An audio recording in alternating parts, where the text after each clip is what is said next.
Федор Да. Зурович, вы прилетели в Москву на празднование Дня Победы.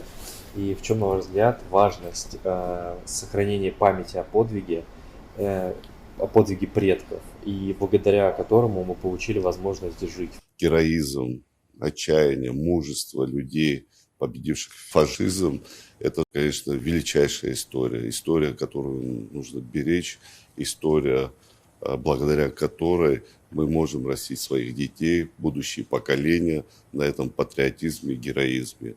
Именно исходя из этих побуждений сегодня мы прибыли в Москву по приглашению президента Российской Федерации Владимира Владимировича Путина.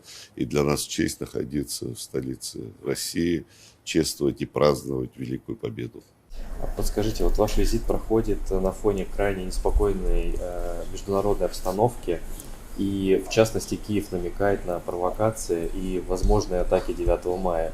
И почему такой священный день не только не останавливает, но и наоборот как будто побуждает украинские войска угрожать ударами?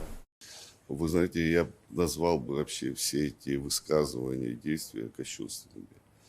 В период проведения празднования Великой Победы, то время, когда мы должны объединиться, призадуматься над тем, что происходит, усугублять ситуацию и нагнетать обстановку, считаю, что, конечно же, это неправильно.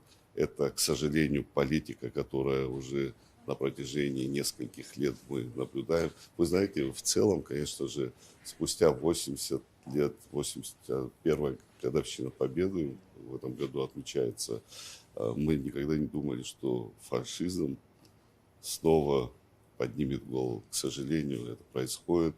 И уверен в том, что у фашизма будущего точно не будет.